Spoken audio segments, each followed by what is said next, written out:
बलवाड़ा थाना क्षेत्र के करणी माता मंदिर के आगे पुलिया के पास 5 मार्च को नाले में हत्या कर फेंके गए शव की गुत्थी पुलिस ने सुलझाने का दावा किया है। इस अंधे कत्ल में अंजाम देने में मृतक की बहन मास्टरमाइंड निकली।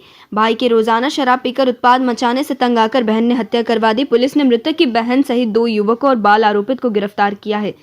पुलिस से मिली जानकारी अनुसार शव का चेहरा ढका होकर लाल चौकड़ी का रुमाल बंधा हुआ था एवं लाश के पास सटे हुए 2 खून लगे पत्थर पड़े थे।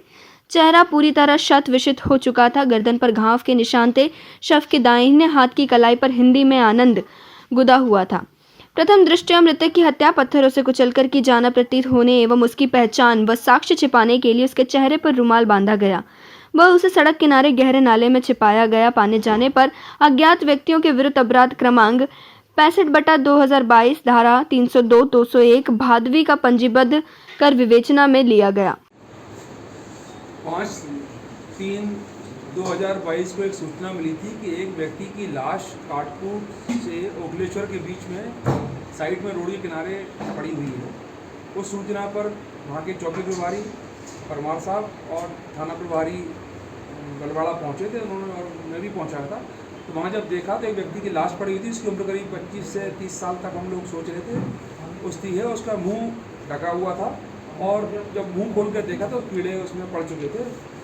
ऐसा बगल में 2 पत्थर पड़े हुए थे, तो ऐसा प्रतीत होता था किसी ने पत्थर से उसको मारकर उसकी हत्या कर दी है। पास में 2-3-4 क्वार्टर पड़े हुए थे। उसकी जब तलाश की गई, अज्ञात व्यक्ति था, तलाश की गई तो चौकी प्रभारी ने देखा कि उसी हुलिया का एक आदमी चौकी से निकल रहा है, किसी के पीछे बैठा हुआ है। जब उसकी तलाश की गई और वहाँ शराब के 4 क्वार्टर पड़े हुए थे तो यह ज्ञात हुआ ये शराब यहीं आसपास से कहीं से खरीदी गई है।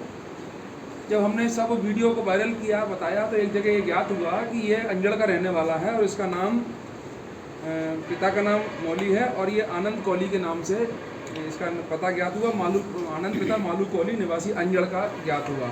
फिर वहाँ पर पार्टी गई, वहाँ से पूछताछ की तो ये पता पड़ा था कि 5 तारीख को ये 2 बजे के आसपास वहाँ से निकला। चूँकि घटना इतनी दूर था कि वहाँ से बिना मोटरसाइकिल के नहीं आ सकता था और चूँकि मोटरसाइकिल से ही यहीं दिखा था वो चौकी के कैमरेज में, उस आधार पर तय हुआ कि वहाँ से मोटरसाइकिल से आया था।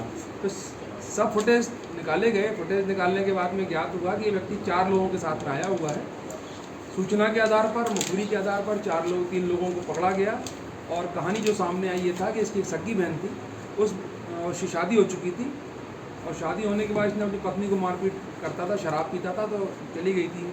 फिर अपनी बहन पे बुरी नज़र रखने लगा था। जो उसकी बहन ने उसके मौसी के लड़के कान्हा को बताया था कि परेशान करता है और माता पिता को परेशान करता है और इसको ठीक करो। तो वो अपने 2 दोस्तों के साथ में, संजू और मनोज के साथ में यहाँ पर उस दिन घटना दिनांक को लेकर आया, शराब पिलाई और दोनों ने मिलकर, तीनों लोगों ने मिलकर उसको पत्थरों से मार दिया। सर, इसकी जो सगी बहन थी ये रहने वाली कहाँ थी? अंजड़। ये भी साथ में आई थी क्या? नहीं, साथ में नहीं। इसके साथ में आने वाले कौन थे? दोस्त तो देखी भाई थे। कान्हा उसका मौसी का लड़का था। संजू और मनोज कोहली ये कान्हा के दोस्त थे जो खलटाका के पास में रहते, गोविंदा के रहने वाले। सर, वारदात की हथियारों से अंजाम दिया गया? वारदात को जो मौके पत्थर पड़े हैं और जो चोटें आई हैं उनसे स्पष्ट है कि वो पत्थर मारकर हत्या की गई है। आप सर इसमें नाम 3 लोगों का बता रहे हैं, अभी तो गिरफ्तारी 2 की हुई है। हाँ, 3 लोग हैं और हम एक की तलाश कर रहे हैं। कौन अभी फरार में कौन चल रहा है? एक उसका है, वो चूँकि नाबालिग, उसका नाम नहीं लिया है इसमें। सर, पूर्व में भी उस क्षेत्र में कई घटनाएं पर आज तक खुलासा नहीं हो पाया। पहला मामला है साथ ही लाश के अंदर। पूर्व की घटनाओं में भी कोशिश की गई है। इसमें चूँकि बहुत बारीकी से चौकी प्रभारी और थाना प्रभारी ने मेहनत की थी और लगातार लगे रहे, तो कोई तो पुलिस में अगर लगातार हम कोशिश करते हैं तो कहीं ना कहीं सफलता मिलती है। सफलता मिली।